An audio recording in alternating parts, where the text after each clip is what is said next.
大奶奶，您赶紧回去休息吧。好，马上就完了。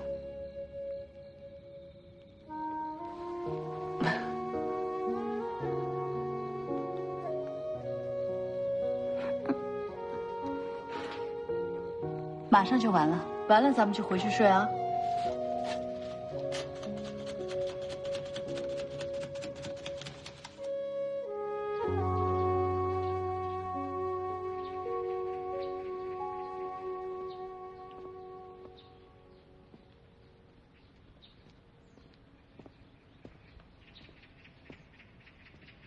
魏先生，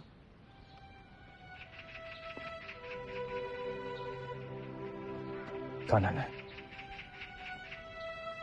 先生对秀山的教导，我无以为报。刻了个小荷包，还请先生不要嫌弃。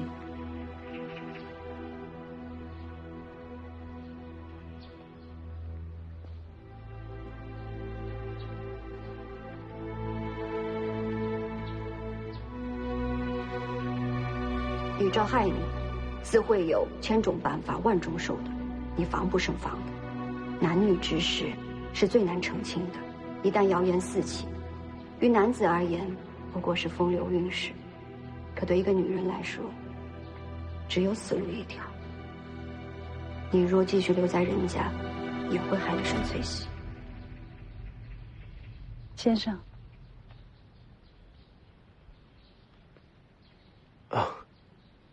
一个小小的荷包都是如此精致，大奶奶的刻工实在是让人佩服。先生过誉了，我不过是会些笨功夫，既缺灵气也缺才华。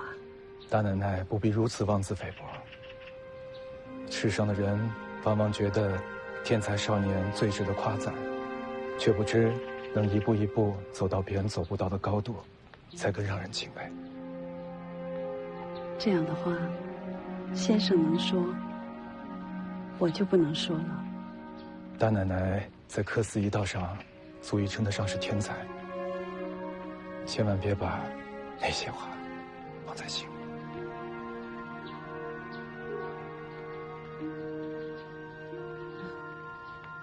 先生谬赞了。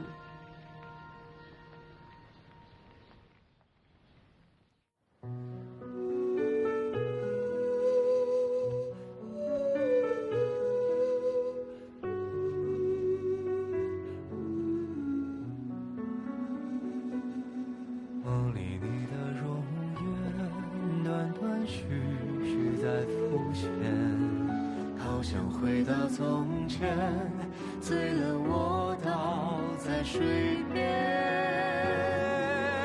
时间是潺潺又绵绵，鸳鸯蝴蝶看不见，多美的人间。7年了，我心里知道你已经不在了。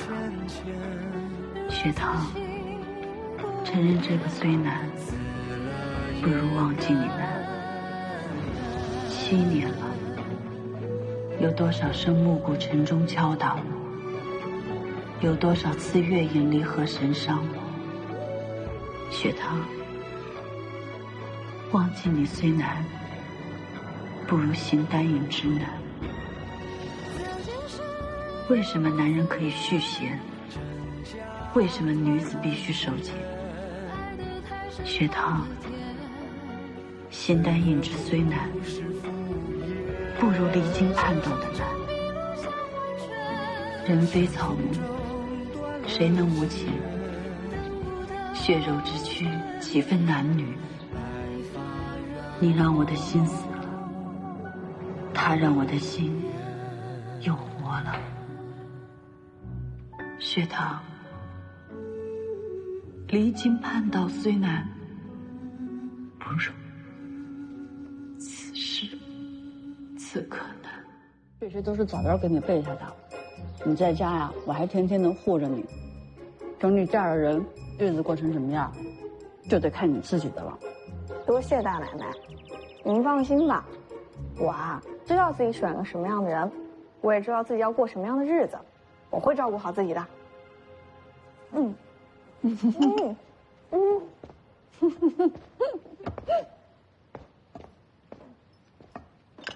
哟，二叔来了。大嫂。这么多嫁妆啊！谢谢大嫂。我刚从书房过来，看到魏先生了。怎么了，魏先生？有一件事情我一直没跟您说，我当时也没觉得有什么，可现在细想之下，觉得确实。什么事儿？我之前在酒楼看到魏先生跟曾宝琴在一起。他们在一块儿？你是不是看错了呀？千真万确，就是魏先生跟曾宝琴。也许是巧合呢。我看不像。这魏先生是秀山的救命恩人，又是他的授业恩师，对他爱护有加，我们大家可是看在眼里的。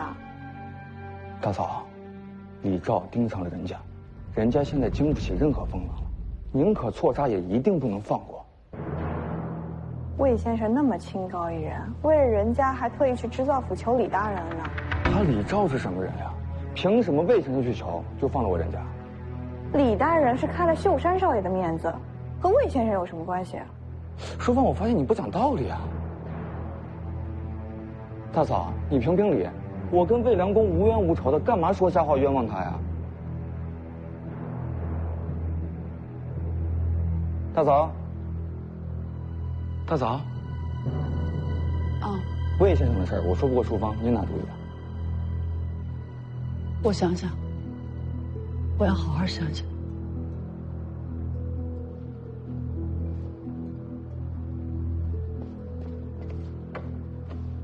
跟我出来。那大嫂走了。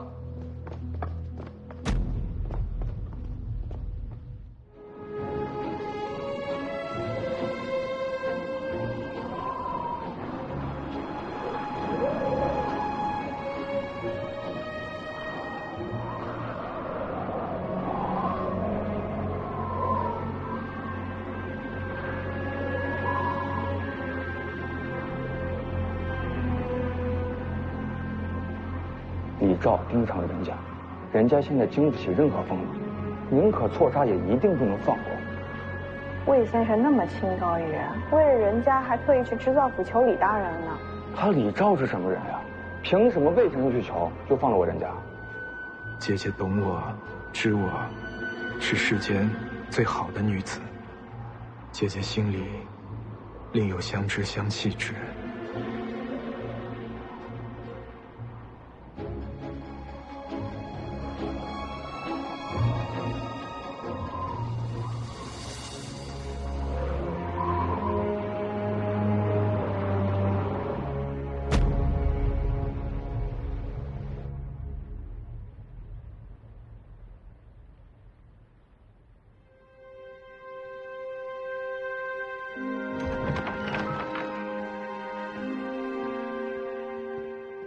大奶奶，吃饭了。您这是哪里不舒服吗？我们走。去哪里啊？山塘街。我有话要问曾宝琴。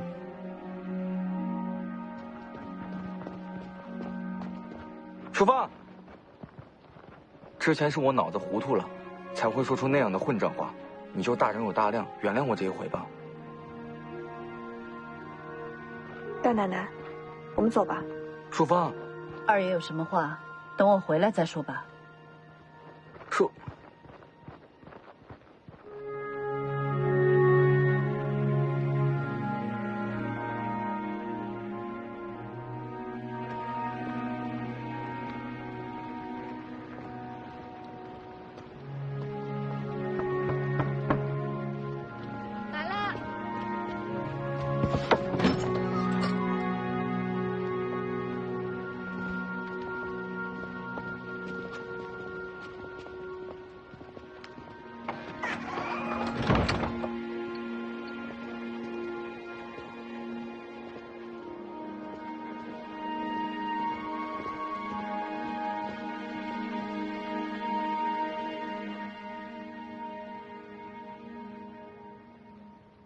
你们都下去吧。姑娘，没事。任大奶奶，她不吃人。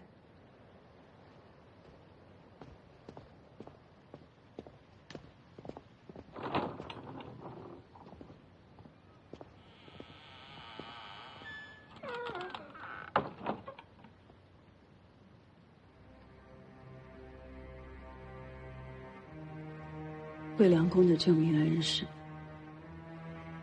是。魏良公恋着想着的姐姐，也是。是。魏良公进人府，是你设下的局。是。到底想要干什么？我不想做什么，我就是挂念着我的孩子。所以我让良公到人府去帮我照看着他，这样我也可以尽一个母亲的心。说到底，你还是怕我这个恶嫡母保带了秀山。当然，嫡母哪比得上亲生的母亲？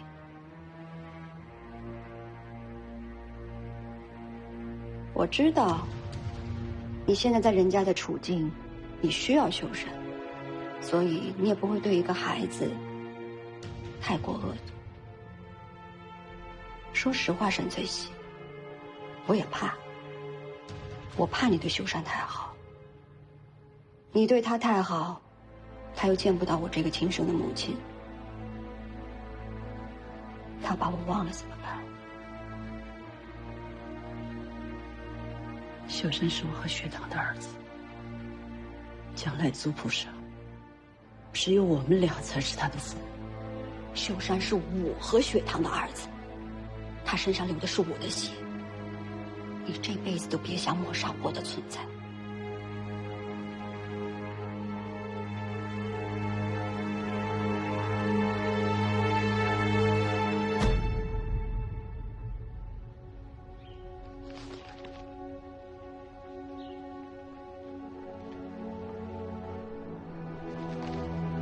先生，娘的生辰，我唱千金祈福，娘以后一定会顺顺利利的，是不是？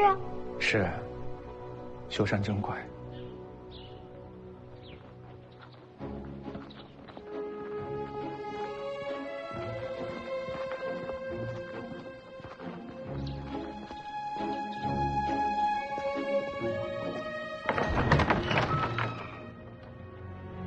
母亲，大奶奶，母亲，小兰，把少爷带出去。是。母亲有话跟魏先生说。母亲不关先生的事。少爷，您先跟奴婢出去。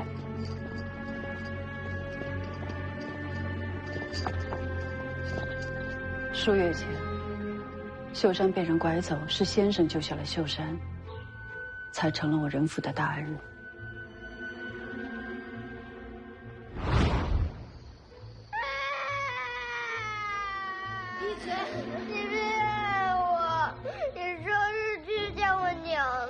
你要是再哭，我就把你扔到河里喂鱼去了。你是不是人啊？那是因为鱼没有看到你这么白白胖胖又爱哭的小孩子。再哭，闭嘴！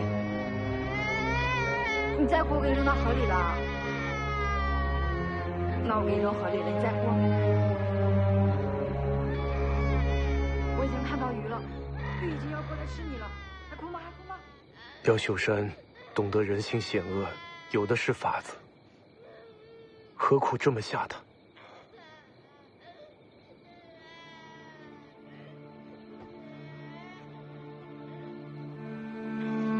大宅们人性险恶，下人们人多嘴杂，官会跟红顶白，不说旁人，就说人而言，因为是姨娘生的，从小到大，她受了多少冷言冷语，更何况我的秀山。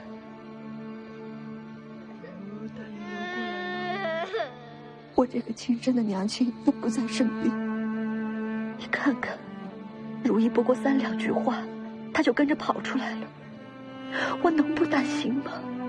他这么小一个孩子，在大宅门里，没有血缘至亲的关爱，自然要受些委屈。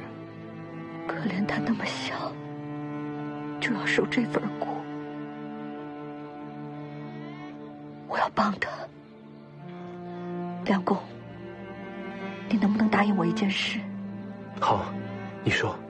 我不能亲自在秀山身边照顾他，可是我真的希望他身边有一个真正爱他、疼他、知冷知热的人。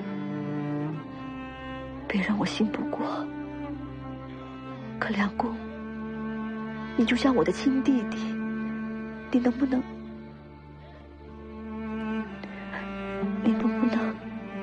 到仁府去帮我照顾秀山？我答应姐姐，一定照顾好秀山。谢谢梁公。姐姐，进去看看秀山吧。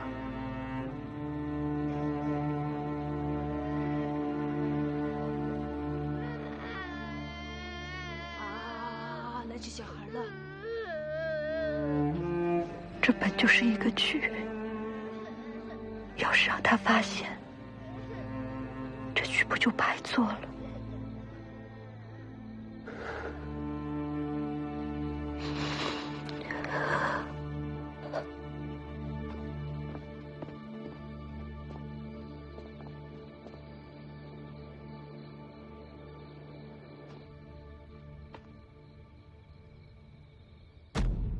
母亲，娘，娘。秀山，母亲在这儿。秀山，放心，母亲在这儿呢。秀山，有人要吃我，不怕。先生，刘伟先生。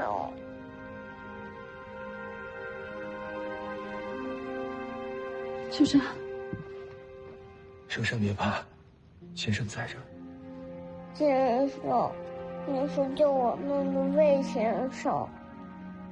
先生会陪着秀山，秀山，安心的睡吧，啊。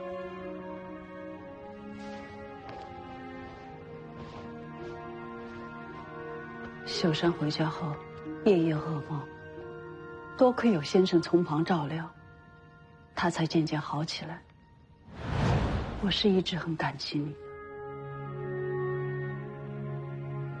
只是不知道，你看着秀山夜夜噩梦，有没有后悔陪曾宝琴演了这出戏？段奶奶都知道了。曾宝琴可真是秀山的好娘亲啊！你也是秀山的好先生。只有我这嫡母，看着孩子夜夜哭泣、夜不能寐的时候，却没有办法安抚他。是我对不起秀山，对不起大奶奶，我不配再留下，我这就走。好，你走。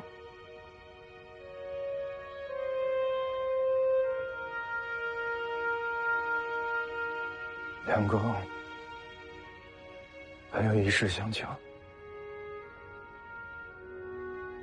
请大奶奶成全。请说。请大奶奶把小木人还给我。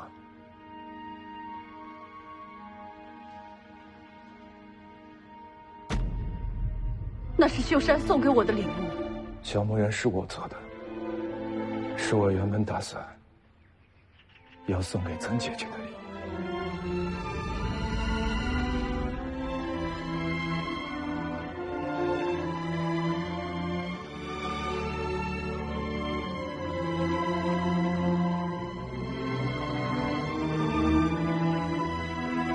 淑芳，是。去到绣坊，把小木人拿来还给魏先生。多谢淑芳姑娘。好。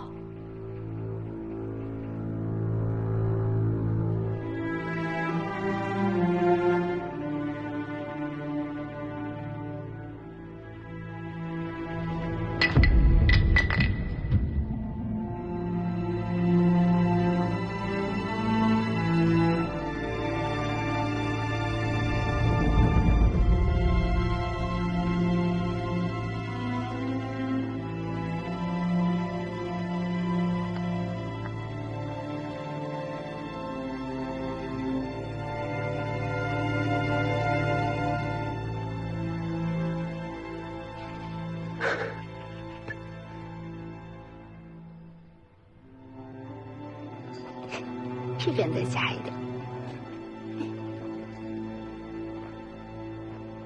魏先生，先生，你没事吧？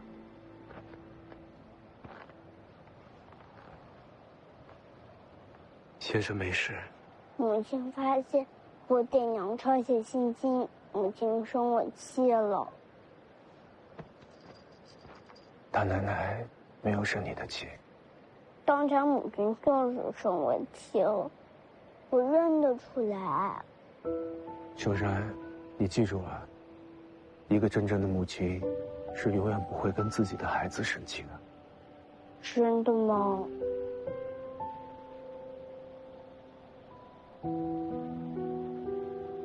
秀山，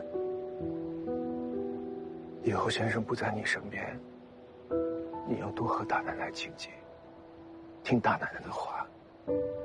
大奶奶虽然为人严厉，心底却是最软的。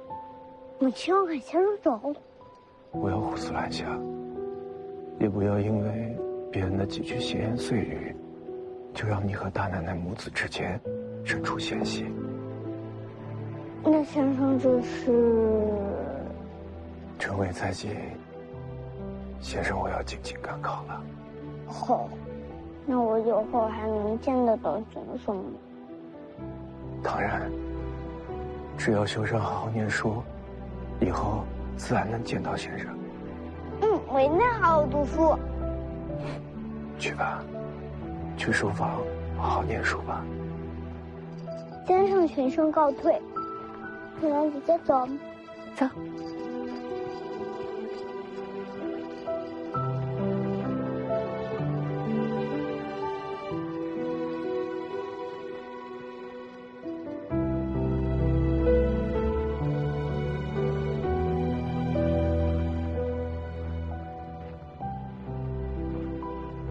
大奶奶，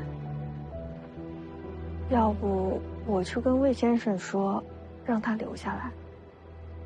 他是曾宝琴的人，那又怎么样？这魏先生从来没有做过伤害人家、伤害秀山少爷的事儿。他留下来对人家是个隐患。再说，是他自己要走的。大奶奶，您之前不是跟我说过吗？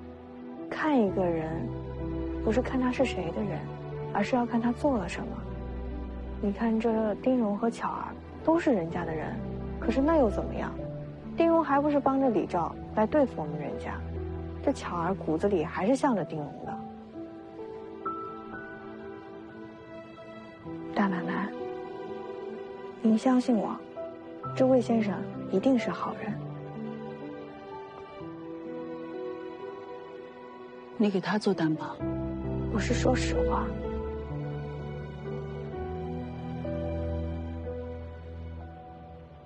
那我去找魏先生了。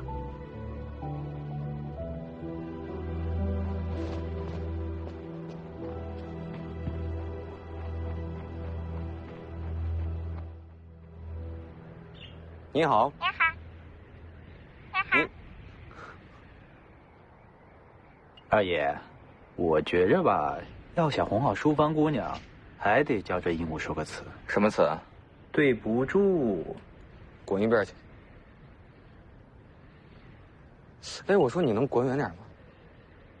是，二爷怎么说，小的就怎么做。对不住。对不住。对。淑芳，过来，过来，过来！你不叫我站远点吗？过来呀！他去的那个方向是不是魏良公的屋子？我问你话呢。那兴许他只是路过呢。是不是路过？去看看就知道了。走。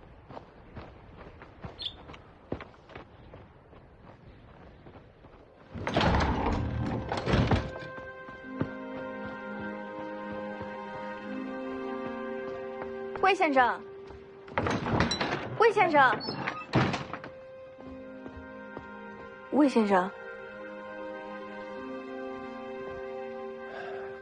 淑芳姑娘，您看秀山那么小，又那么喜欢您，要不您再多待点时间？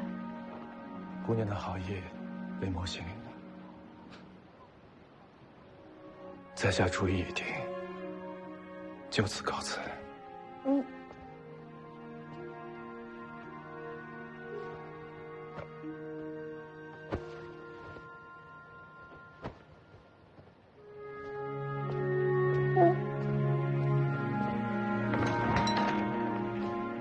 魏先生，外面太冷了，把大衣带上。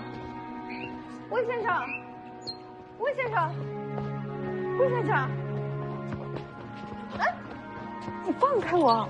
淑芳，你能不能清醒一点？魏良公跟李昭是旧相识，他跟曾宝琴也有私交，他这样的人留在人家就是个祸害，会害到人家倾家荡产、家破人亡的。你小点声，他都听见了。我不小点声。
姑娘，我们该找的地方可都找过了，魏先生到底会去哪里啊？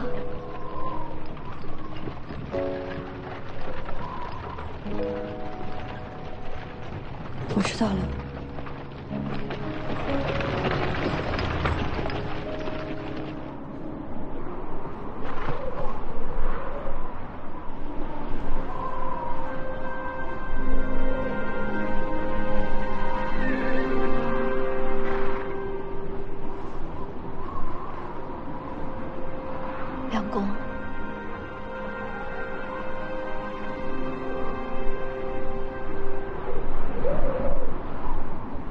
姐姐，我不是在做梦吧？我怎么看见姐姐了？梁公，你没事吧？姐姐，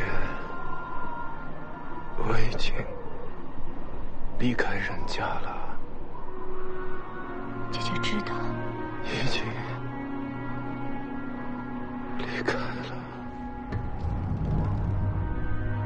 先生，梁公，梁公，梁公。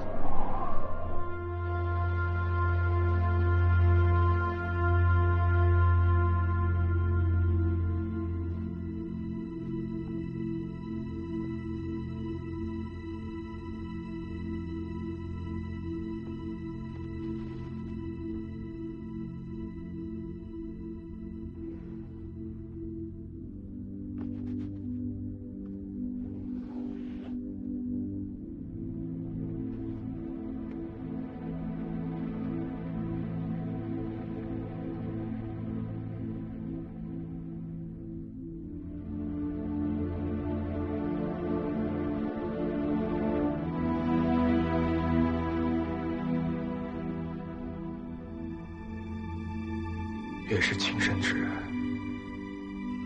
越是无情无义。沈崔喜，你技艺精湛又能如何？到头来还不是连一幅最简单的鸳鸯戏水图，你都绣不出来。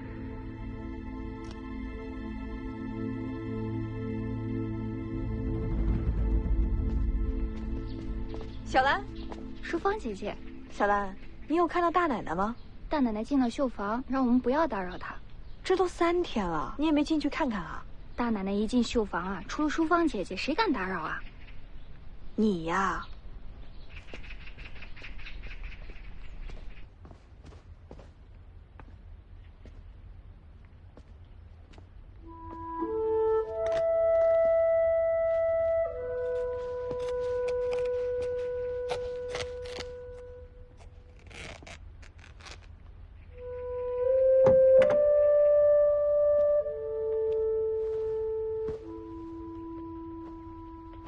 大奶奶，魏先生心软，我去求求他，他一定会回心转意的。以后再认父，不要再提魏良公3个字。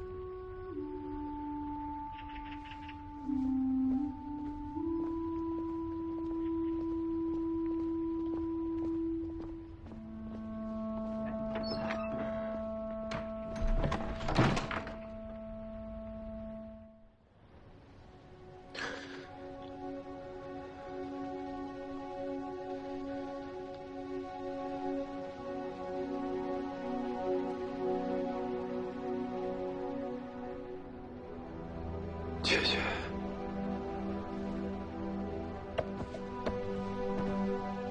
你醒了？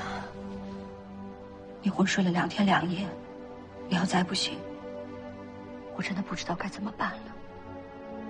姐姐，我没事。你又不是不知道，自己从小身子骨就不好，染上了风寒，还在雪地里待着，你真是不要命了。姐姐，你别着急，我答应你，我会好好养着。魏先生，该吃药了。来，姑娘，李大人，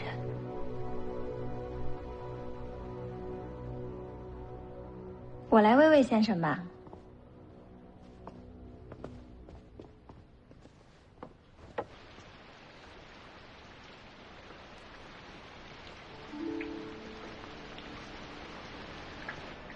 宝琴见过师兄。免了。师兄今天怎么得空过来呀？听说师弟病得厉害，我这师兄哪有不来的道理？也不知梁公生的什么病，就各种药材都准备了一些，师妹先用着，回头要缺什么，随时来织造服取。师兄有心了，我替梁公先谢过师兄。听说师兄跟梁公之前会面闹得不太愉快，我问梁公原因，他又不肯告诉我。师兄，不管梁公他说错了什么，做错了什么，还望师兄您大人有大量，别跟他计较。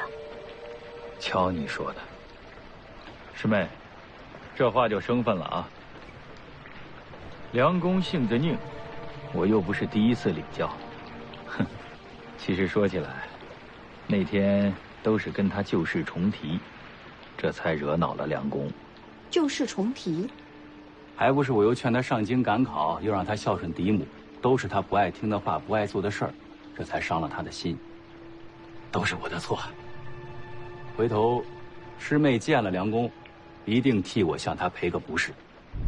师兄，您这话严重了。这几日我也想明白了，师妹说的没错，梁公这性子的确不适合做官。人活一世，舒心自在最重要，其他的不过是虚名，不要也罢。是。对了，秀山聪慧好学，是不是？等梁公病好了，让梁公把秀山带来让我见见。说起来，我收下秀山这个弟子这么多年，我可从来还没见过面呢。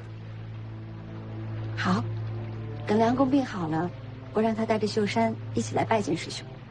就这么说定了。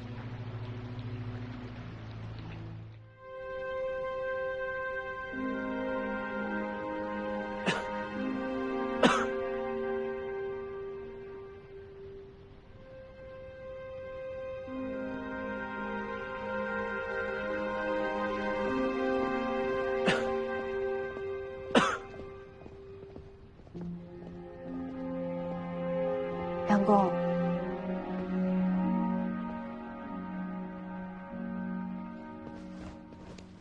师兄病了就该好好休息，做这些干什么？等你病好了，做什么都行。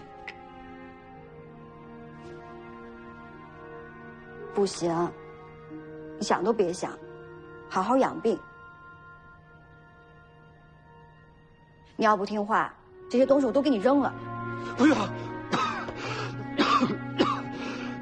干嘛呀？至于吗？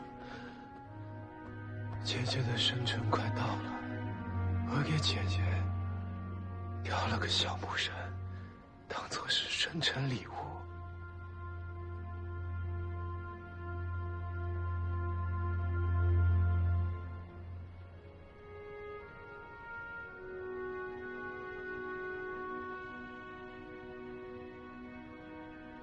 姐姐，有什么不妥吗？没有，我很喜欢。我看看。不用了，我真的很喜欢。我看看。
如此，请不知所起，一往而深，生可以死，死可以生。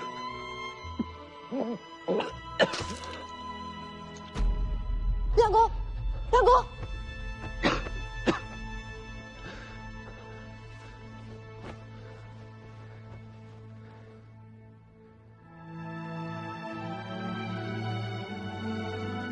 对不起，姐姐。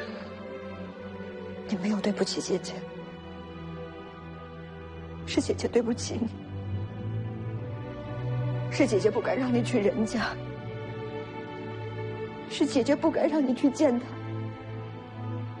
我进人府去照顾秀山，我不后悔。认识了大奶奶，我也不后悔。只是我爱着、恋着的人，应该是姐姐才对，怎么会变成了他？怎么会？梁公，魏先生，梁公，梁公，如意，快去找郎中！梁公。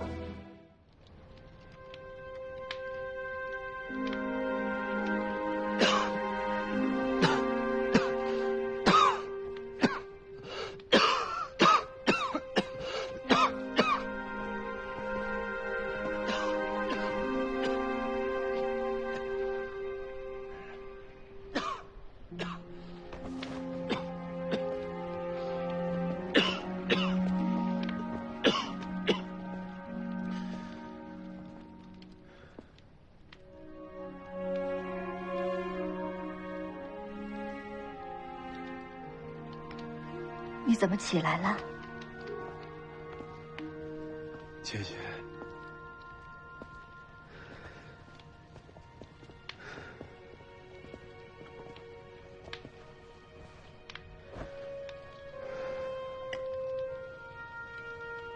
来，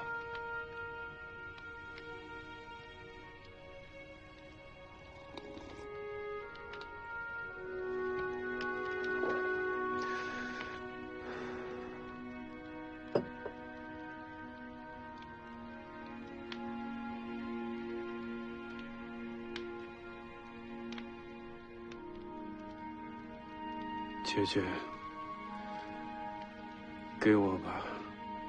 什么？我的小木人。你不是说那个小木人是送给我的生辰礼物吗？不记得了？既然姐姐喜欢，那便留着吧。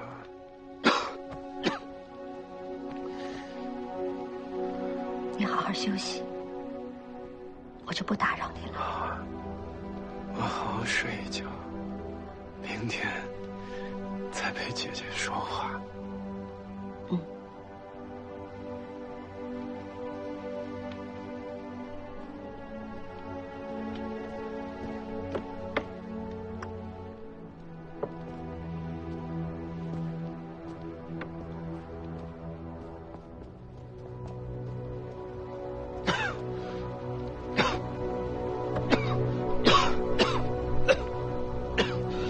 姑娘，你说魏先生都喝了这么多药了，他怎么还不见好呀？苏州城所有有名的郎中，我都请来给他把过脉了。他们都说梁公五脏六腑皆已受损，他是熬不过这个冬天了。那怎么办？我们不能眼睁睁的看着魏先生去死啊！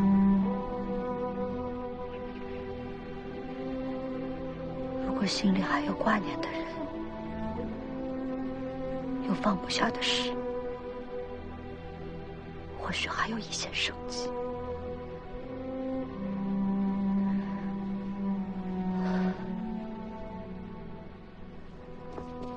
姑娘，你不许去！如意，你让开！不行，姑娘，就算去的话，沈醉喜他也不会见你的。我知道。那你这又是何苦呢？再难，为了梁公也值得。在家好好照顾他，等我回来。也不知道在这跪着干什么呢。是。怪不得办事让人看笑话。这不是那谁吗？他是谁呀？这是为什么？神府的家训确实是这样。不知道。曾宝琴要见我。是，他现在就在门口等着呢，还说哪怕天塌下来也要见大奶奶。小兰，你先出去，守着大门口，不许任何人进来。是。大奶奶，曾宝琴不会无缘无故找上门的。我知道。他这次来无非有2种可能，要不然就是他黑了心肠，想要置你于死地，要不然就是魏先生出事儿了。我说过了，不要再提魏良公。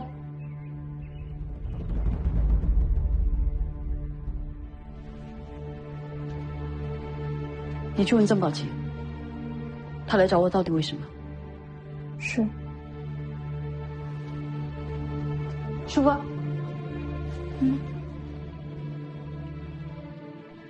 去吧。大奶奶，我从小就跟着您，您什么时候开心，什么时候伤心，没有人比我更看得清楚了。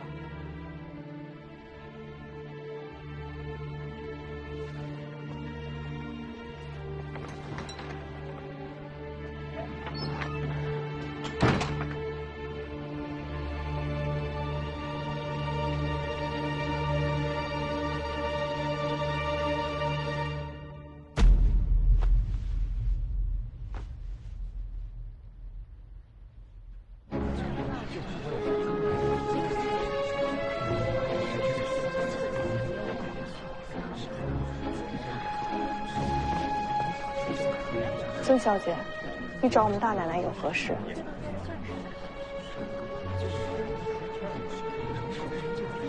来人，把人都散了吧。是。散了吧，散了吧，都回去吧，回去吧，回去吧，别看了，别看了，别看了，回去吧，都散了，散了，回去吧。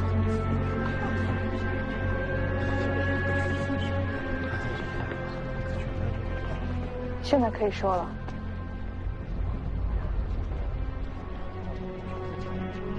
梁公生病了，他想见沈醉喜。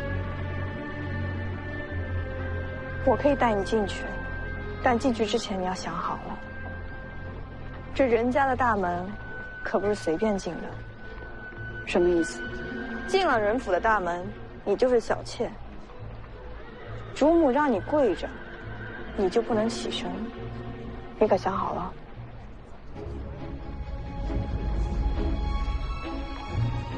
你威胁我，你可以当时威胁，也可以不受我的威胁。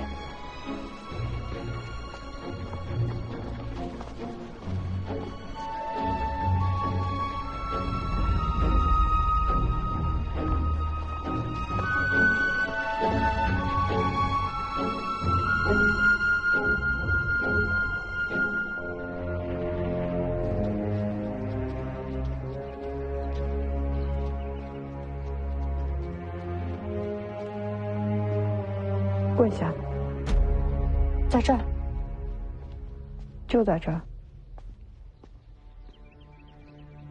怎么？你不想跪？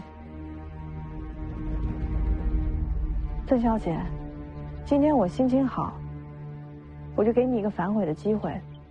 要是你现在就离开人府，我就当你从来没有来过。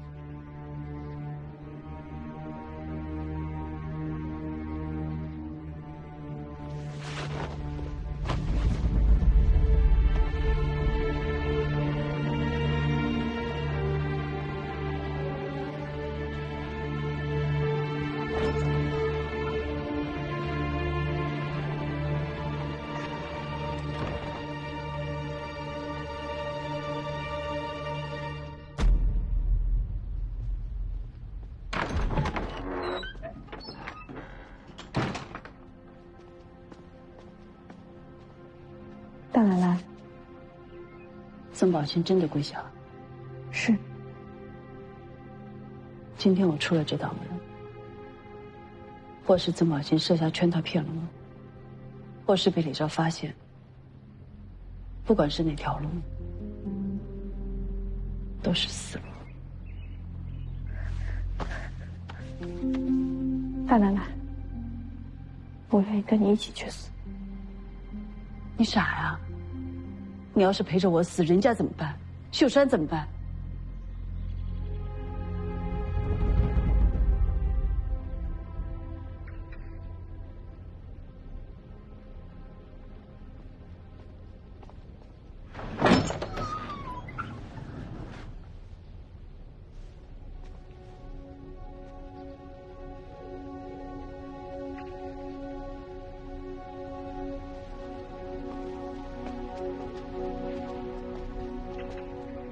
起来吧，跟我来。赶紧跟上来。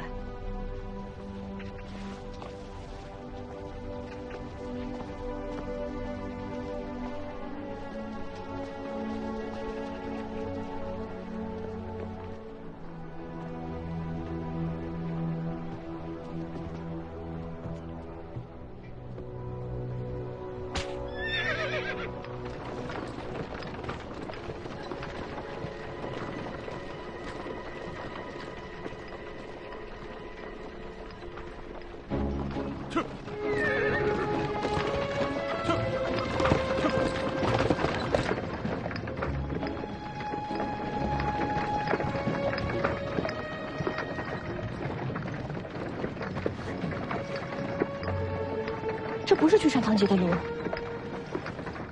你要带我去哪？你若是后悔，随时可以走。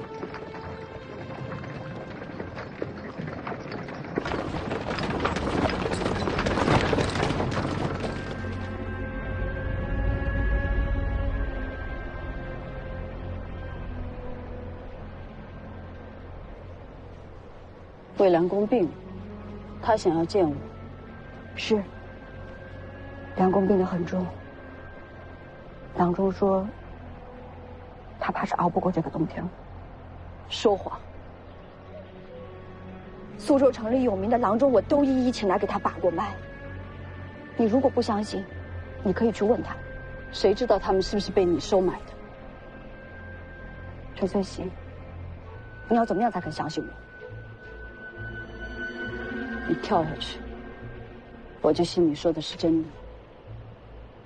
这么冷的天，我从这儿跳下去，我是会没命的。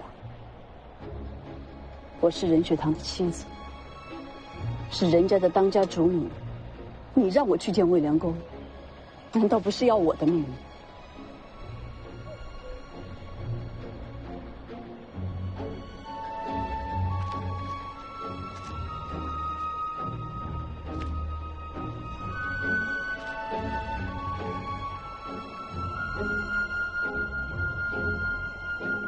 如果我跳下去，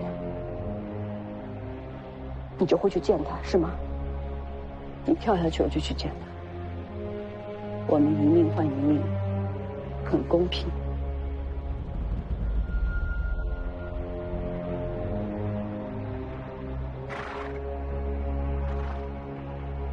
好。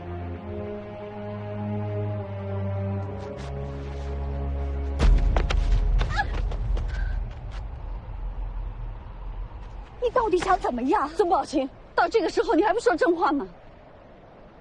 魏良公要见我，这话是他说的吗？他怎么说的？你一个字一个字的告诉我。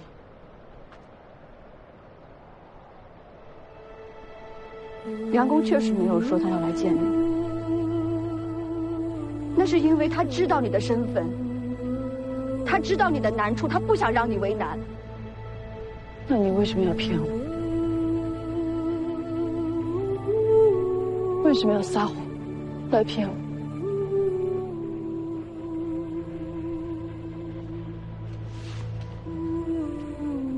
这个小木人是梁公说刻了要送给我的生辰礼物，你看看，这到底是谁？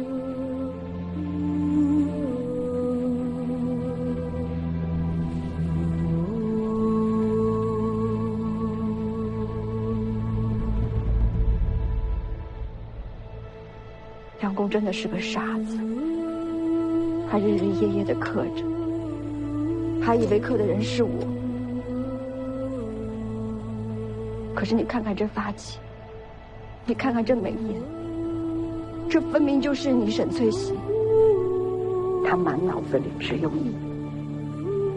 郎中说，他的五脏六腑皆已受损，熬不过这个冬天。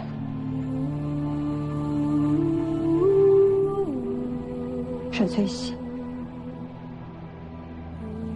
就当是我求求你，你能不能去见梁公一面？你去见见他，你跟他待一会儿，哪怕就一小会儿，行吗？你如果怕被人拿出把柄，我现在就可以给你写文书，就说梁公与他有私情的人是我，你是去捉奸的，这样行吗？曾宝清，你知道我为什么要带你来这儿吗？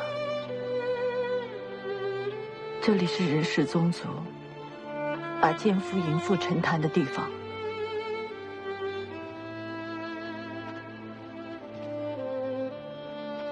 这一池寒潭深不见底，老一辈的人都说，那些奸夫淫妇活该不见天日。来的路上我就在想，如果这是你设下的圈套，那就是我的宿命，就是这一池寒潭。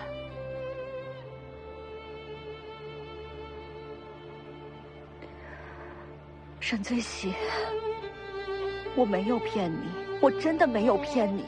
你听我把话说完。我一直在等你告诉我你说的那些话都是真的。梁公心里有我，他想见我。只要是他说的，我就一定会去见他。哪怕是明劫尽毁，哪怕沉入这寒潭，我也不后悔。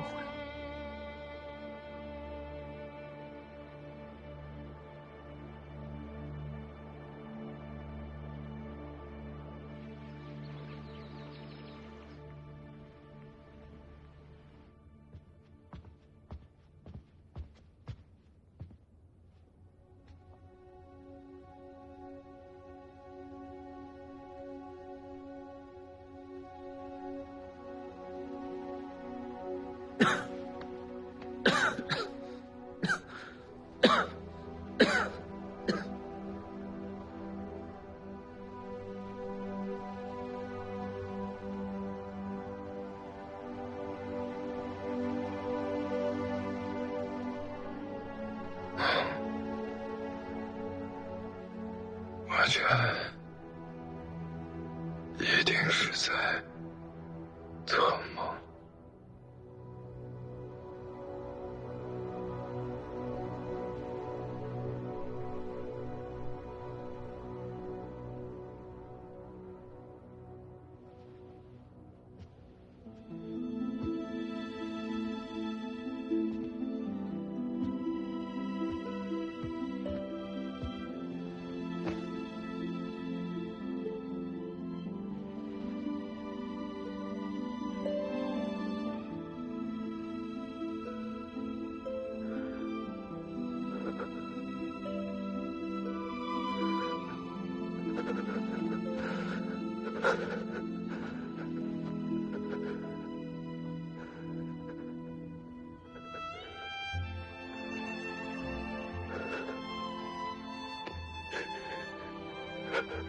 那就当那是场梦吧。你和我一生一世共一场梦，你说可好？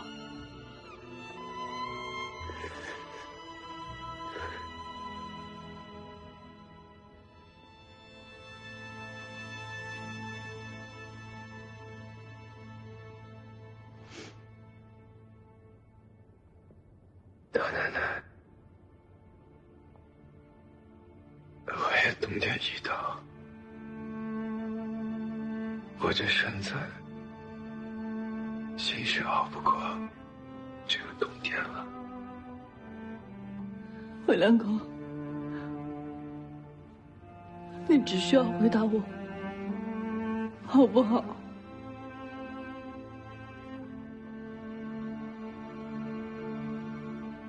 这一世，只有一场梦。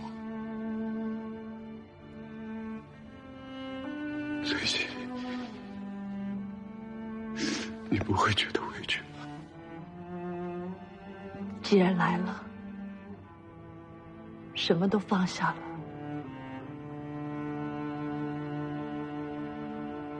包括命。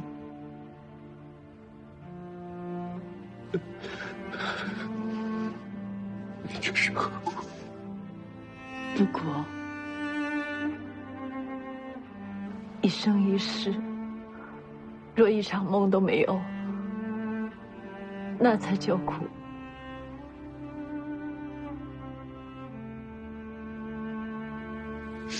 好，我答应你，这一生一世，你和我就共度一场梦。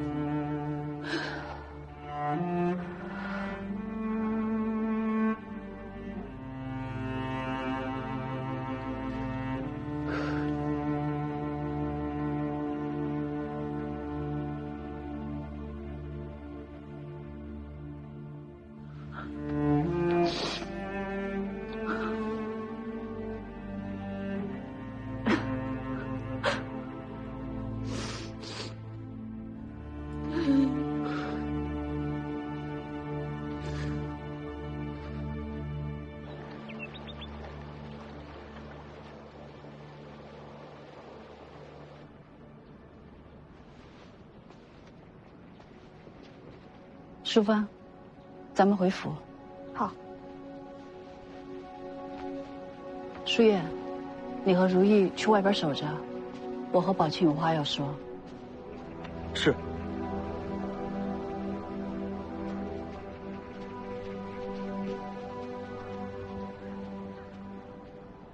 谢谢。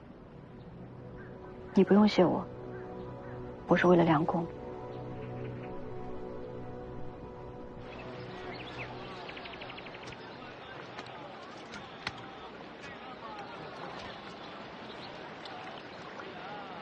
哎，我说你到底买不买啊？你这挑来挑去的。哟，哎呀，你看这么新鲜的鱼，都快被你捏死了。我家娘子快生了，就想喝口鱼汤，我再挑挑。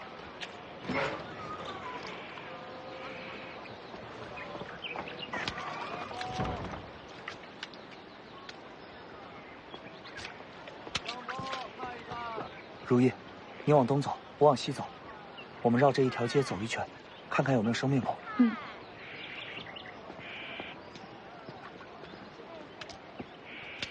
老板，你家这鱼是不太新鲜，我娘子应该不喜欢。我再挑挑。哎，你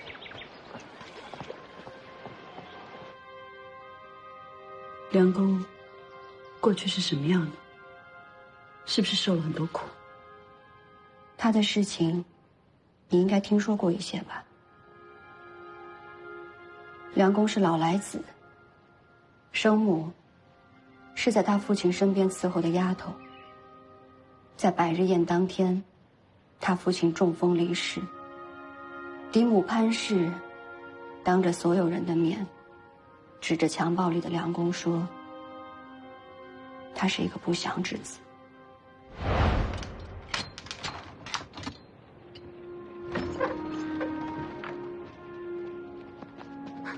进去。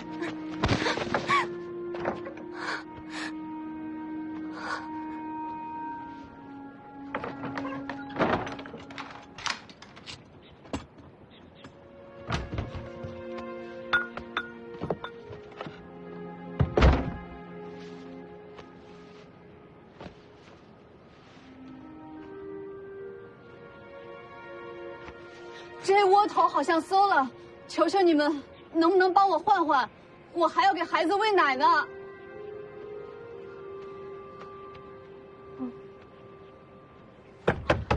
有人吗？你们快回来呀！有人吗？快来帮我换换。梁公就和他的生母被关在了那个小院里，一关就是整整6年。魏家宗族有一个规矩，但凡姓魏的男子年满6周岁，就要送去宗学读书。这个规矩，就是魏家的主母潘氏也不能阻挠。所以那一年，是梁公第一次走出小院。娘，我会好好读书的。好，你好好读书，娘等着你回来。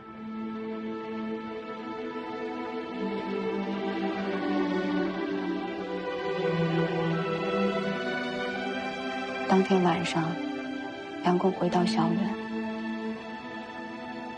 母亲却不知了踪影。我娘亲呢？你们藏哪了？娘亲？你个丫头，你也敢叫她娘亲？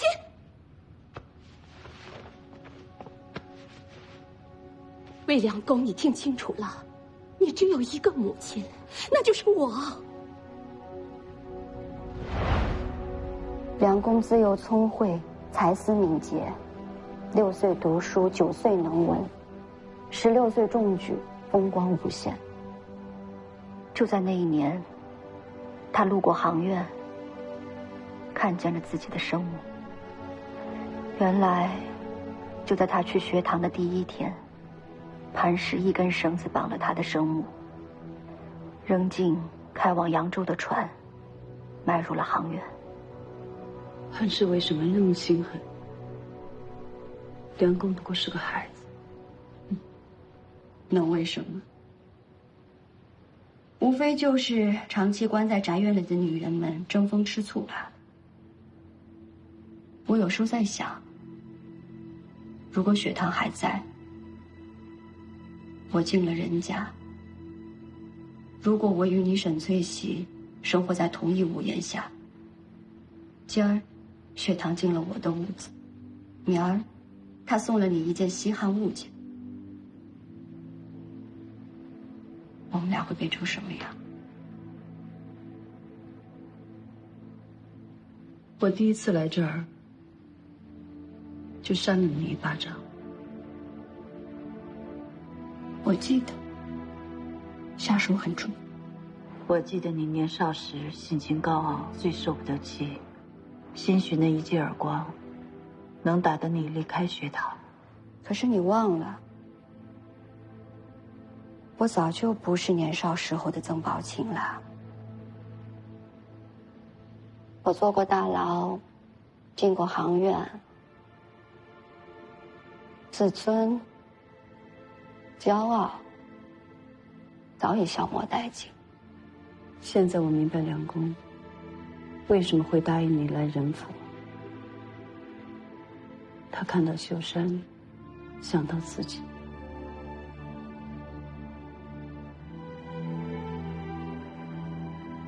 哼，我做梦都想不到，你会和梁公走到了一起。你是当家主母，而梁公这一生，就是毁在魏家那个明媒正娶的当家主母手里。他放弃科考，就是不愿潘氏得了高名。他常年四处漂泊，就是不愿意回去面对潘氏。那梁公的生母呢？她现在在哪儿？死了。就在得知自己的儿子中举的当天晚上，他一根绳子就把自己给吊死了。他不愿意让自己的儿子有他这么一个令人蒙羞的生活。沈翠喜，这些年其实有一句话一直藏在我的心里，可是我对谁也不敢说起。什么话？把女人关在宅院里，为了生存，为了得到男人的宠爱，斗得你死我活。究竟是女人太过恶毒，还是这个世道对女人太过恶毒？我想让你离开学堂，因为你是曾宝琴，是我年少时最好的朋友。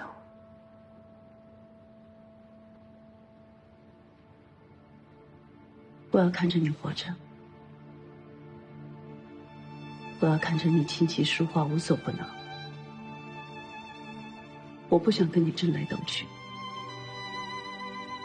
我想让你离开学堂，因为你是沈翠喜，是我年少时最好的朋友。我要看你活着，我要看你自朽克死至尽，那里生意风风光光，无所不能。我也不想与你争来斗去。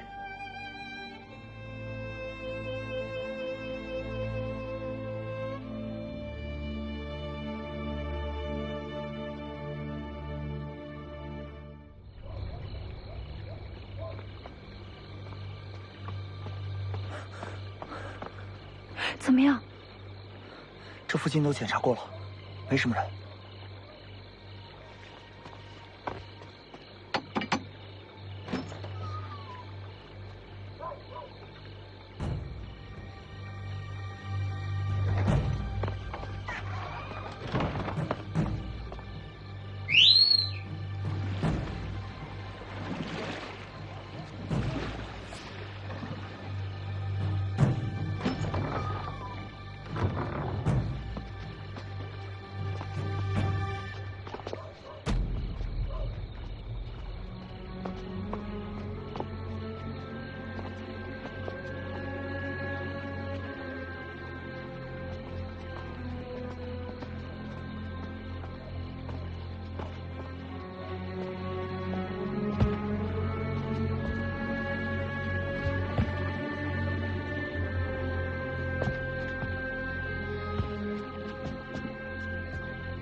丁总怎么还不回来？是啊，哎，别急，再等等，或许出去谈生意了。啊，哎，啊，丁荣，李大人在车道府等着你。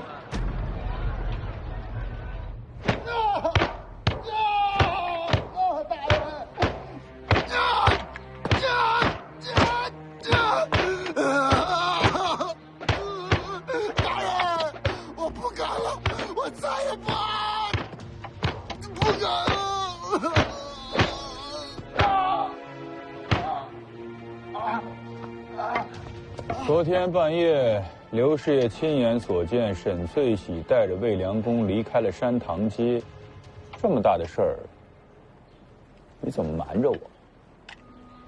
大人，我昨天夜里在家里就陪着媳妇儿孩子，我哪儿都没去，就一直在家里待着，我什么都不知道，我真的什么都不知道。好，半夜的事儿我先不说。那白天呢？你守在山塘街，亲眼所见沈翠喜进了曾宝琴的宅子，你怎么没禀告？白天是大人，我白天的时候，我白天的时候，到底买不买呀？你这挑来挑去的。哎呦，哎呦，你看这鱼都快被你捏死了，这么新鲜的。我把你。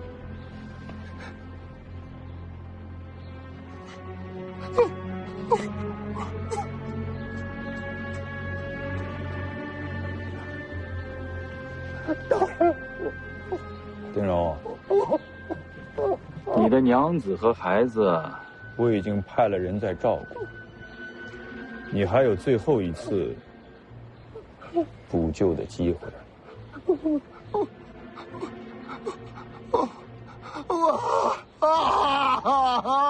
大人，我替大人问了。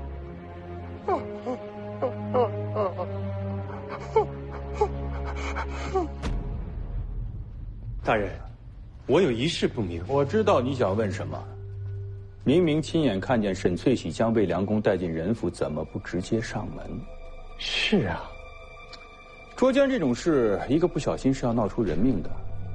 官府上门逼死了人家的当家主母，任氏宗族追究起来，我也不好应付，倒不如让任氏宗族自己清理门户。明白了。弟子归圣人训，手下弟自己信。泛爱众而亲仁，有余力学文。父母呼，应勿缓；父母命，行勿懒。父母教，须敬听；父母责，须。先生，你怎么来了？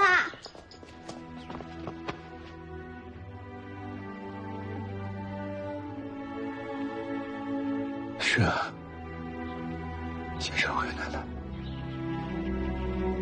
修善开心吗？开心。先生不在的这些日子，我很想先生。那先生以后继续教修善读书，好不好？好。魏先生，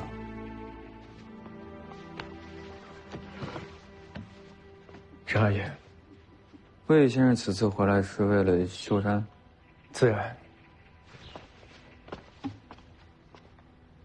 只是为了修山？倒也不全是，但请任二爷放心，我回来的其他原因跟淑芳姑娘没有关系。此话当真？当真。听说任二爷跟淑芳姑娘的婚事定下来了，那我就在这儿祝任二爷和淑芳姑娘永结同心，百年好合。谢谢魏先生。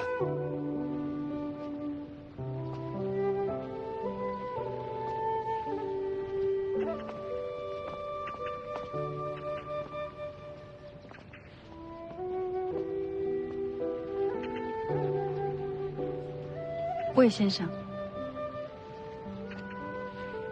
见过秀山了吗？心里挂念的紧，就去瞧了瞧他。大奶奶不用担心，我见了秀山，心里欢喜，就连身子也松快了许多。那就好。都说大奶奶知锦客司的技艺天下无双，我能否去绣房开开眼界？好啊，我带你去。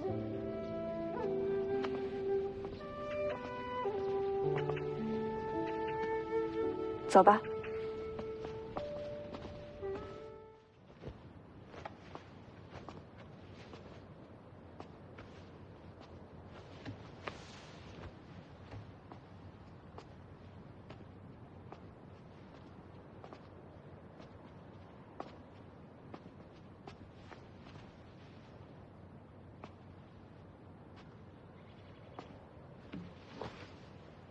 这个鸳鸯图是我绣坏的，不看。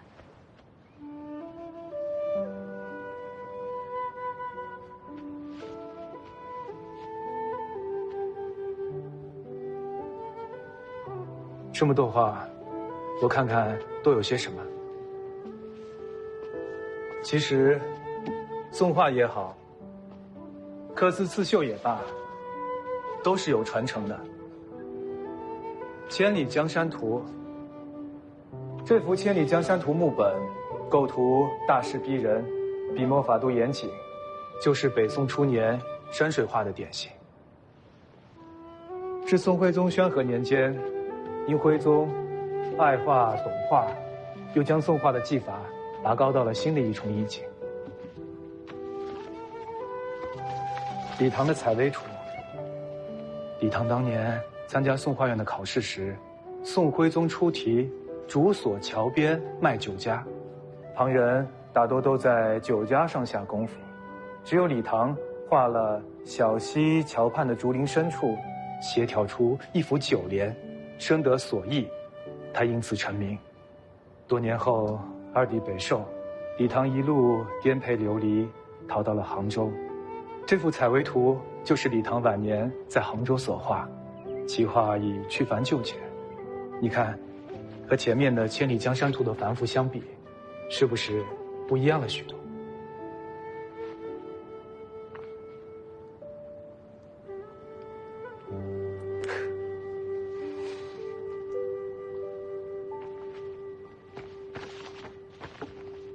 山腰楼观图，此乃李唐弟子萧照晚年所画，你过来看看，和《千里江山图》有何不同？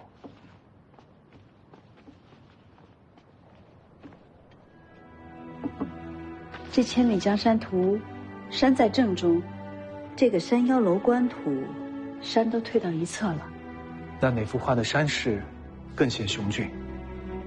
虽然各有千秋，这个山腰楼观图，近山隆重，远山清淡，虚实对比，意境深远，似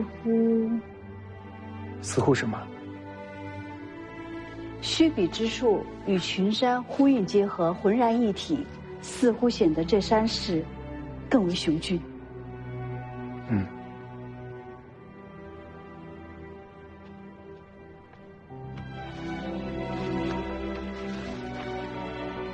独钓寒江图，你当初为何会在送我的荷包上刻上这幅画？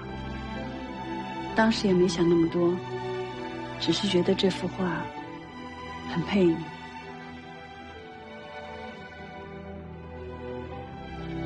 那你现在再看，还能从画里感受到什么？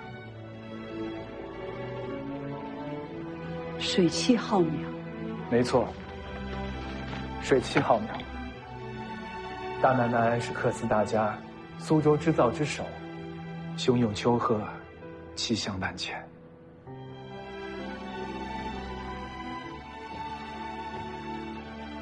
姐姐那是在和你赌气，故意为难你。这些小儿女的心思，你不必入心。人长本天成，妙手偶得之。你聪明过人，应该知道，越是强求，越是求而不得。不如就此放下，说不定哪天又能找到感觉了呢。你觉得我能找到感觉？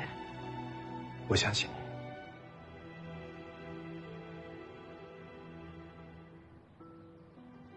你站好。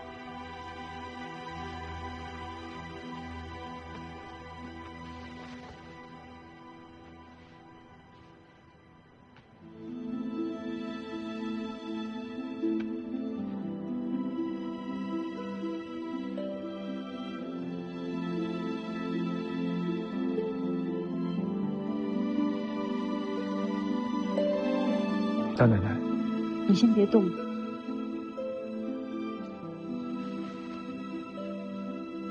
转过身去。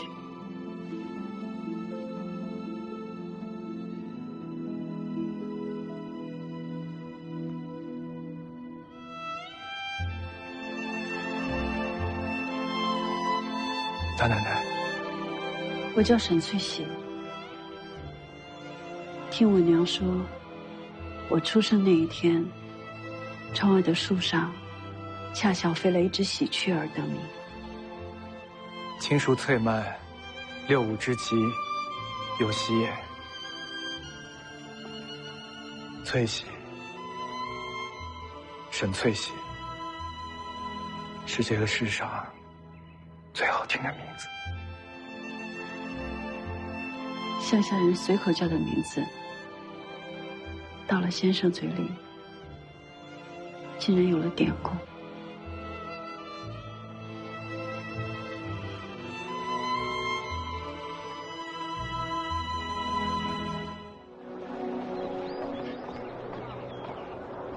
七叔公，七叔公，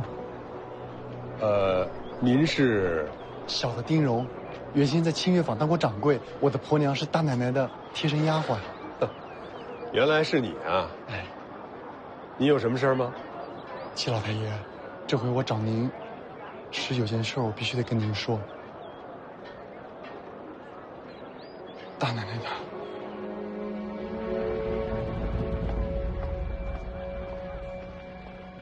你就按照话本子上写的去说。哦，小的明白。说好了，另一半的银子在等着你。你要说不好，小爷我带人砸了你的担子。是。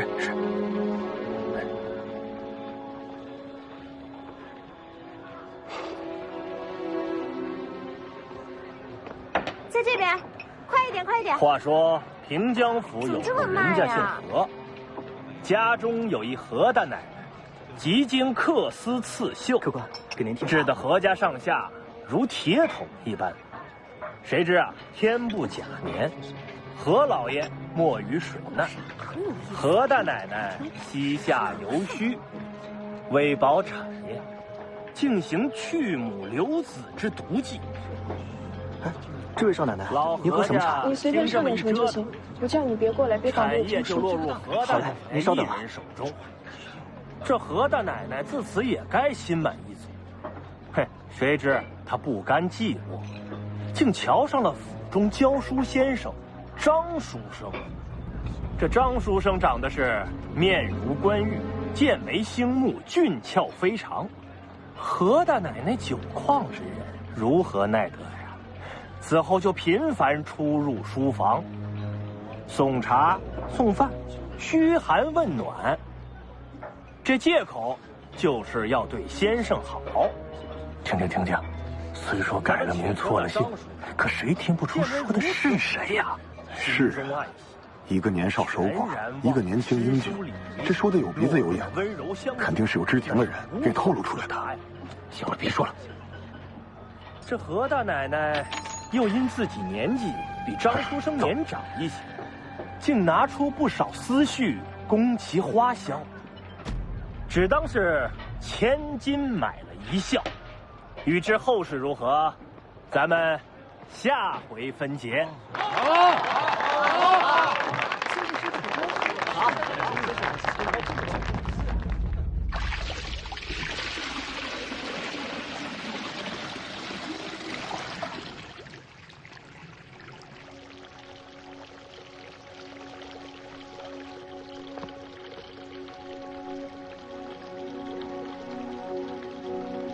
你怎么走到这儿来了？这里清洁，我想搬到这儿来住。这儿原本是给曾宝琴修的，我也在这儿住过一段时。我听姐姐提起过，那段时间你在这儿住着，心里一定不好过吧？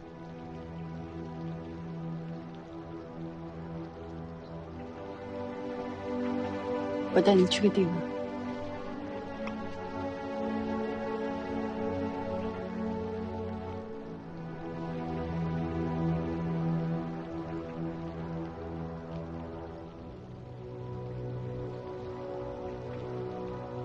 你跟我来。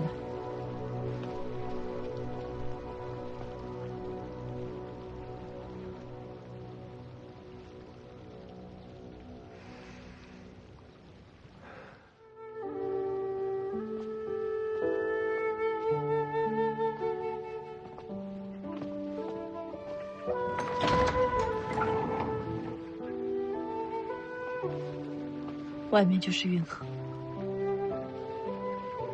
河边会常年备着一条船，打开门就上了船，扬帆远去。从此长河万里，海阔天空。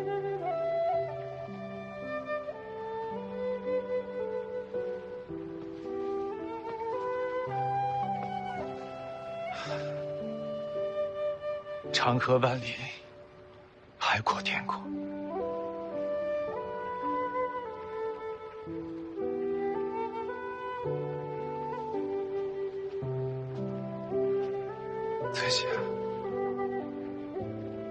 有想过走出这道门？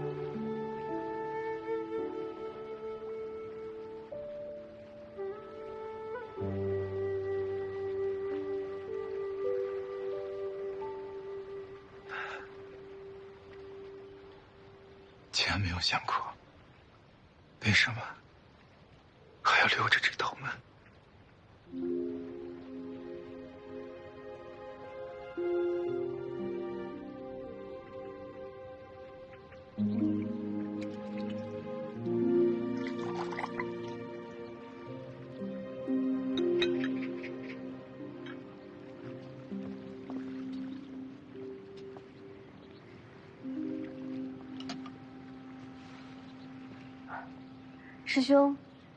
师兄怎么今天突然过来了？哎呀，我这思来想去啊，还是不放心师弟的身体，这不特意从库房里边找了点好药。师弟怎么样？我去看看。梁公回人家去了。回人家？他病这么重，回人家干什么？是秀山亲自来接他回去的。秀山才多大呀？怎么会做这种事情？秀山也不知道听谁说梁公病得很重，就哭着去求沈翠喜接他回去养病，以全他们师徒的情谊。我想着人家的物力财力总比我这儿强吧，所以也就劝他回去了。秀山也算是有心了。好久没喝师妹泡的茶了。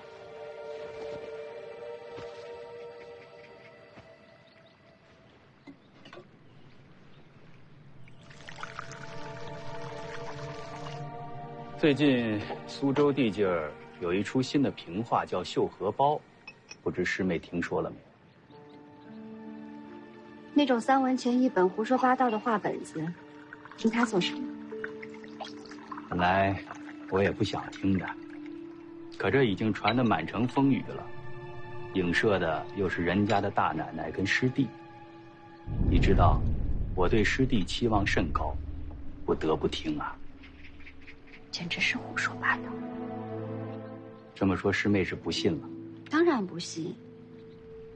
师兄，你难道忘了梁公的生母是怎么过世的？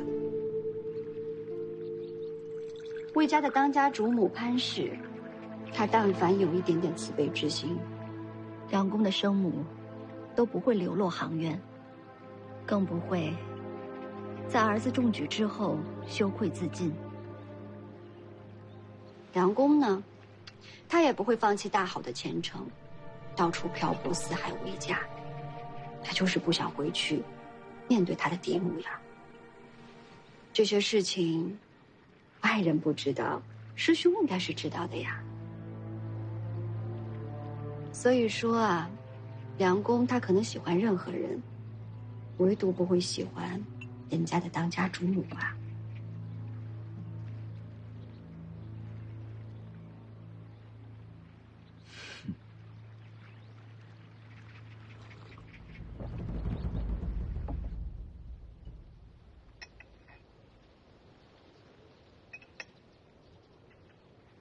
原来你是为了姐姐才留的这道门。人家是我的命，我不允许任何人把它从我手里夺走。可别人的命也是命，只有看重别人的命，别人才会看重你的命。对不起，翠喜。为什么这么说啊？初识你的时候，我对你有成见。这份成见来自姐姐，也来自我的娘亲和潘氏。我的生母是妾室，而潘氏是正房大娘子。我的生母因为她被囚禁、被侮辱，甚至被卖入杭渊，最后落得一个自尽的下场。而我的师兄李昭，7岁我与他相识。那时，他对我照顾有加，是人人称颂的谦谦君子。可是后来，他走上仕途，步步高升，渐渐变得冷酷与贪婪。有时候我在想，是不是一个人到了高处，对他人的富贵贫贱、生死存亡有了操控之权，就会变成另外一个人。我不知道，我只知道，我要努力地控制自己，才不会让自己变成那样的人。谢谢你，翠喜。是你让我知道，在这世上，身份、地位没有错，错的是人。潘氏，他对我娘亲心狠手辣，可是说到底，他也是个可怜人。我父亲有3个儿子，没有一个是他亲生的。为了生子，他什么法子都试过，害怕自己折腾的人不人鬼不鬼的，可是最后却毫无结果。他这么对你，你还同情他？也许吧。毕竟如果没有他，我也不会和娘亲在院子里度过温馨、快乐的6年。我娘亲一辈子连个正经的名字都没有。6岁，她被魏家从人贩子手里买回来，安排在厨房做烧火丫头，整天蓬头垢面，人人都喊她叫做丑娘。可是我娘亲一点也不丑，而且很聪明。她在父亲书房伺候时，听过1遍的诗词文章，便能牢牢记住。她知道潘氏不喜欢她，小心翼翼地躲着潘氏，可就是这么谨小慎微，还是被潘氏给间接害死了。李昭曾说，我该请人为娘亲和潘氏著书立传，好让世人知道我有2个好母亲。一个虽然深入行院，却还有羞耻之心；一个守着家宅，恪尽职守，养得我精彩绝艳，成为江南神童。简直是荒谬。你我都觉得荒谬之事，在李昭看来，却是理所当然。他说，一旦这文章广为传播，定能为我铺平经世之路。可怜我娘亲一生悲苦，均是因为仁义道德。可是在李昭这儿，他竟成了仁义道德的典范。所以你从来不与李昭来往？道不同，不相为谋。可你终究还是为了我去见他。都过去了，翠喜，都过去了。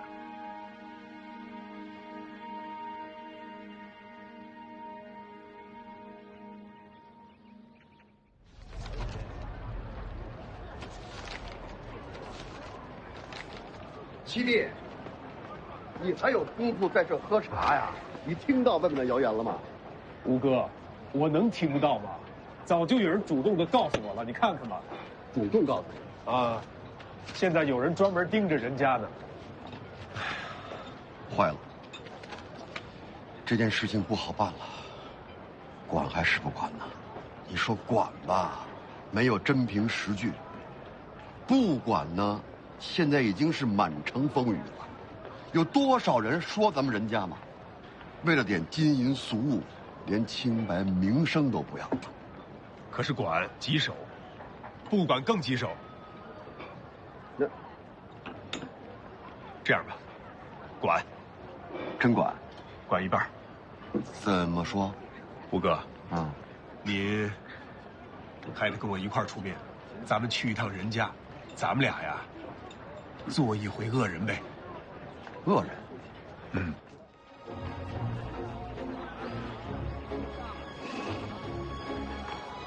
小荣哥，你问我大奶奶房间怎么走，是想做什么？我想去人家偷偷告诉大奶奶，李昭已经知道他和魏良公的事儿了，提醒他提防着点，毕竟这些事儿不好在人多的地方说。好，我告诉你，但是你要答应我，不可以做出任何伤害大奶奶的事儿。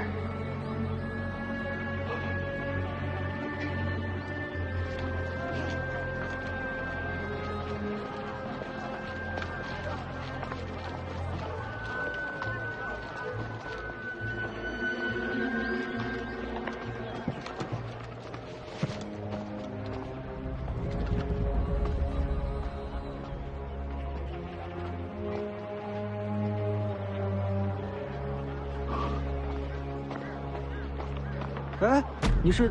我是跟着七叔公一块儿进来的。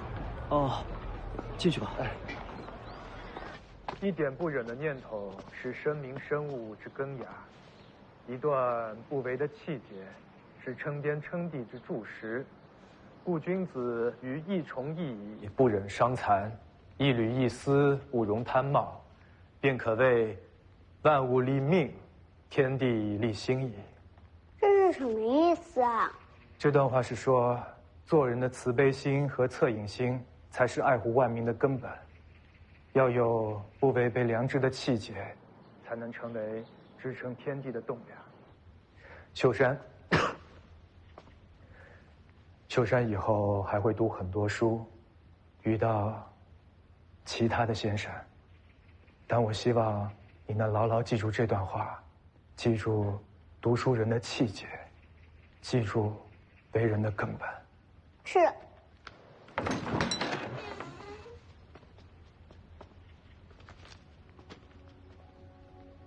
秀山见过武太公、姬太公。好孩子，不必多礼。魏先生，我们有话要对你说。秋山在这好好念书，等着先生回来。是。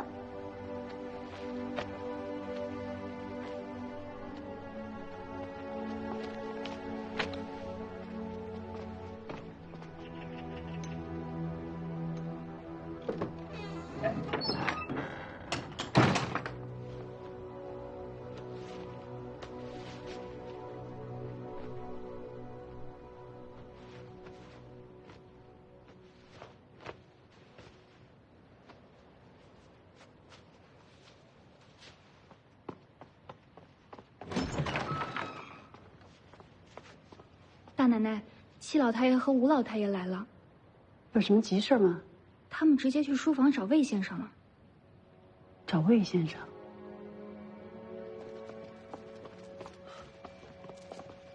你奶奶，翠姐，翠姐，不要！你奶奶，你这是何意啊？七叔公、五叔公叫我把你拦住。我知道你是个好孩子，外面传的乱七八糟，打死我也不相信。可是两位老人家也是为你好，你可不可以不要添乱啊？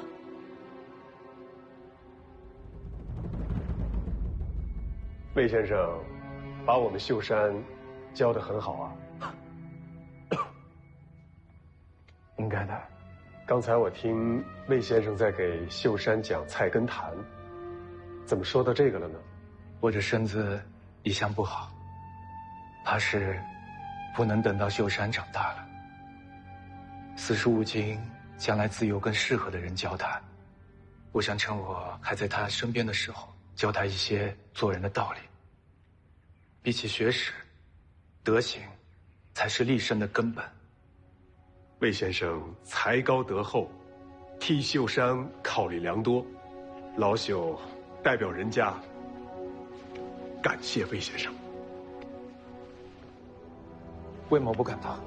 大奶奶，大奶奶，大奶奶，哎呦！大奶奶，七叔公、五叔公、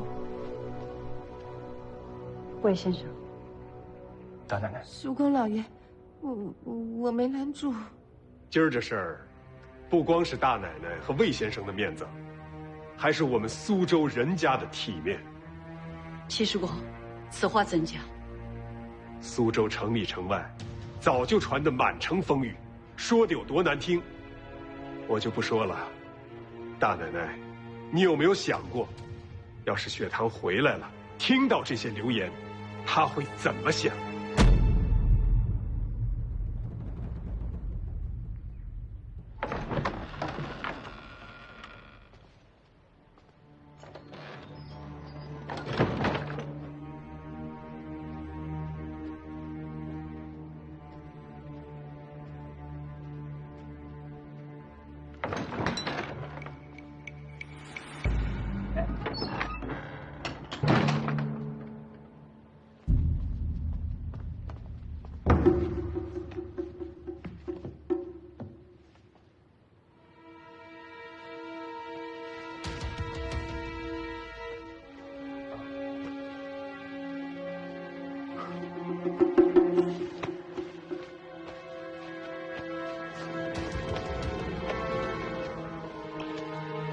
大奶奶，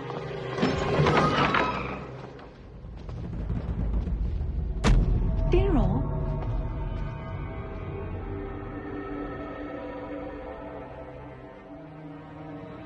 小儿，你怎么在这儿？啊？我来见大奶奶，小荣哥。你怎么在这儿？你来这儿做什么？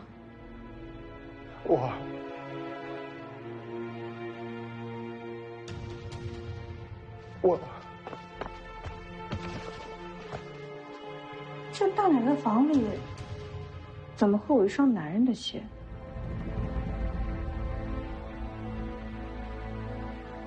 是你放的吧？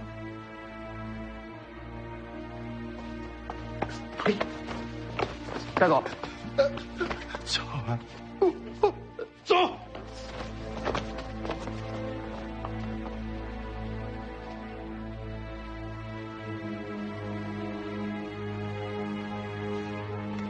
还请魏先生高义，愿成全我任氏家族的名声。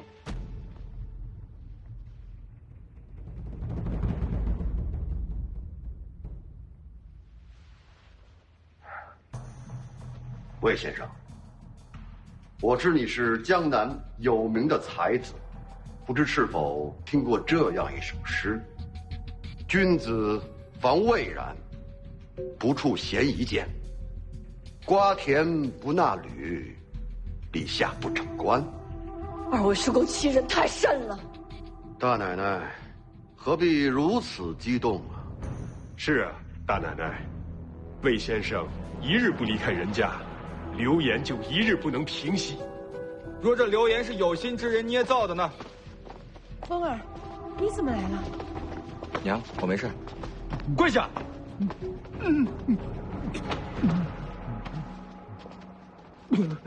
你先说。我说，绣荷包是这位丁大爷写的话本子，给了银子让小的说的，小的真的什么都不知道。大奶奶饶命啊！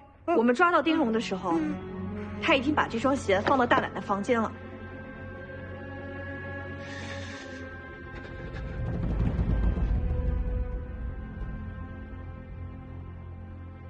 男子的鞋子啊？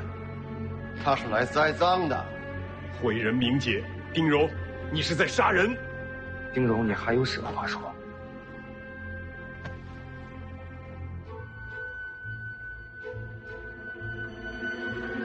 巧儿，你出卖我是不是？啊？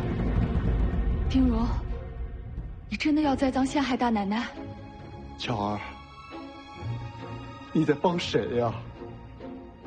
我才是你的丈夫，我们有2个女儿，你肚子里有我的孩子，我们才是一家人。丁荣，你想置大奶奶于死地是不是？巧儿，你明不明白？是大奶奶自己不检点，跟我有什么关系丁荣，你到底知不知道自己在说什么？你太蠢了，你真是蠢，巧儿，你真是蠢女人，你知道吗？七老太爷、吴老太爷，大奶奶是无辜的，你们不要听外面胡说。求你闭嘴！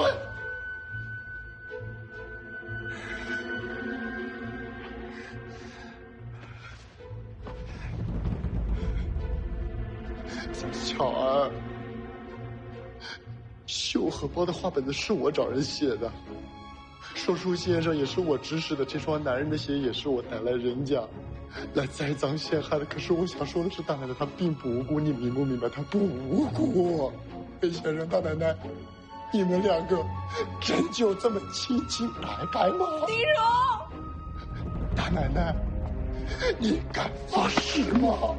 丁荣，别自作聪明，不要栽赃诬陷我的名誉。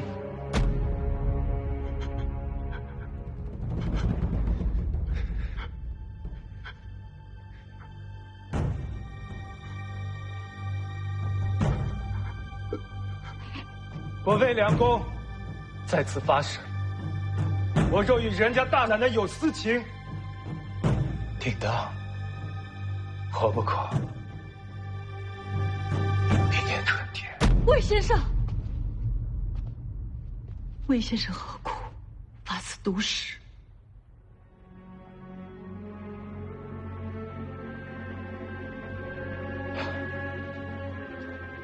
丁荣，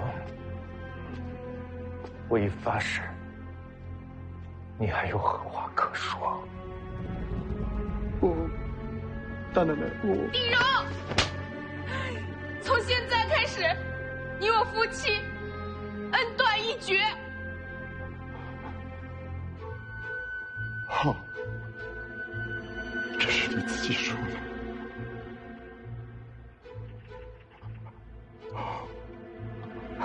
好。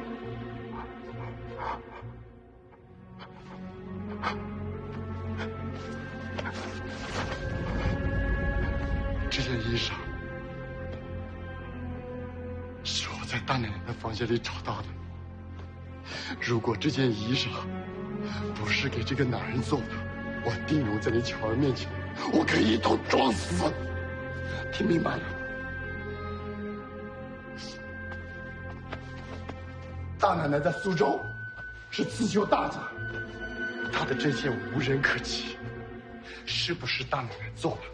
找个人随随便便看一眼就明白了。啊，来，你们看看，你们来看看。你奶奶啊，你也看看，啊，看一眼这件衣服是不是出自大奶奶之手？我老了，我眼睛不好，我看不。你看不清楚？我看不。那你再看清楚一点。你给我走开！任二爷，你要还是个男人，你就把你们任家所有的真证告诉他找出来，你让他们来认一认，这件衣服是不是你们任家的当家主母做给这个野男人的？来，把嘴给我堵起来！我看你们谁敢！我是苏州制造的领证，你们谁敢动我？你们敢得罪李大人，得罪苏州制造府吗？疯子，就是。疯子，疯子。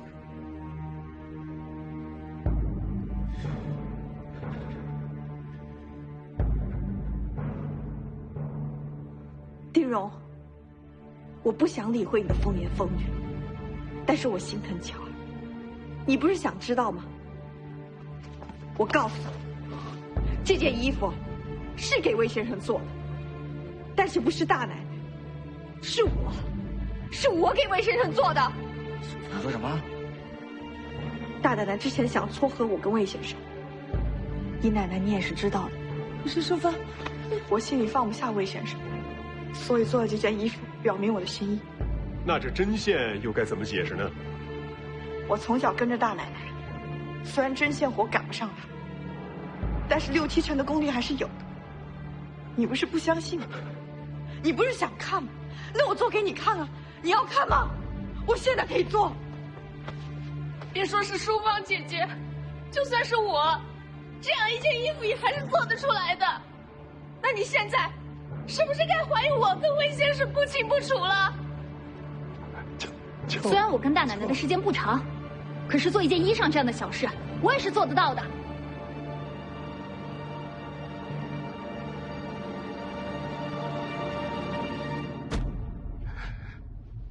你们疯了！你们都是疯子，知道吗？你们都是疯子，知道吗？疯了！李荣，你才是真正的疯子！我疯！你根本不知道大奶奶是多么好的一个人。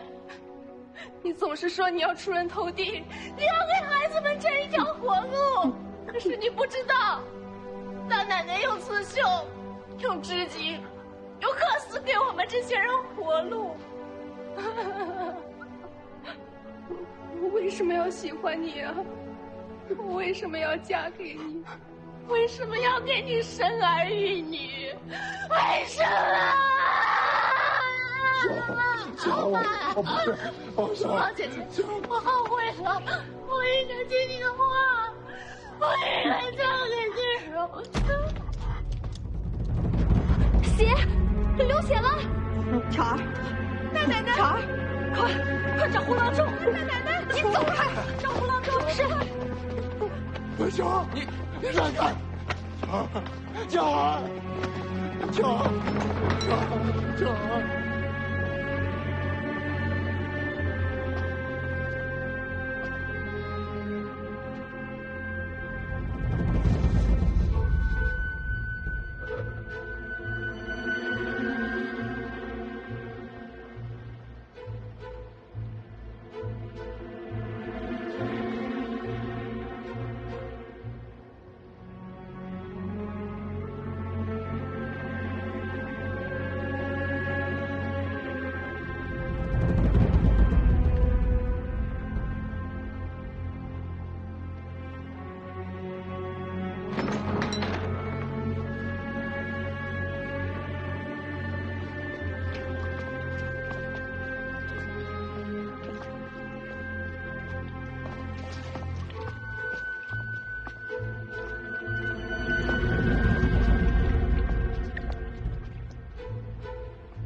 大奶奶，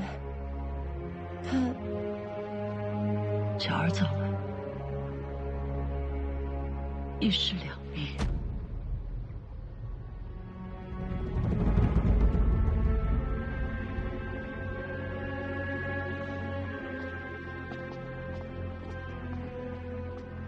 不可能，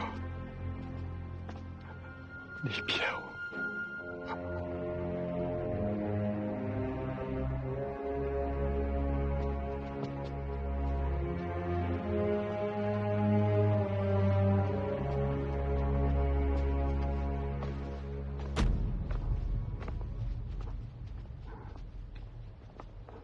丁荣，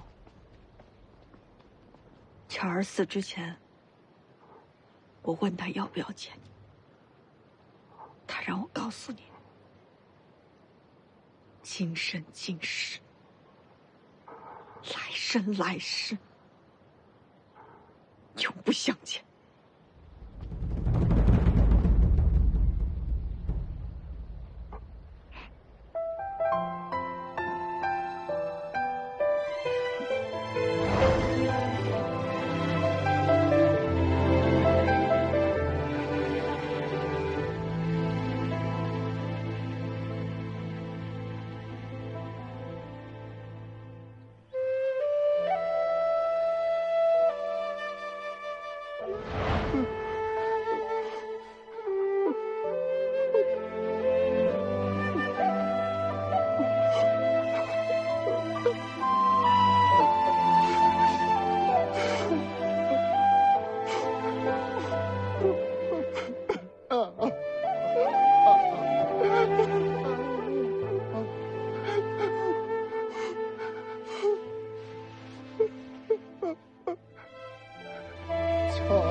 咱不在这儿睡了。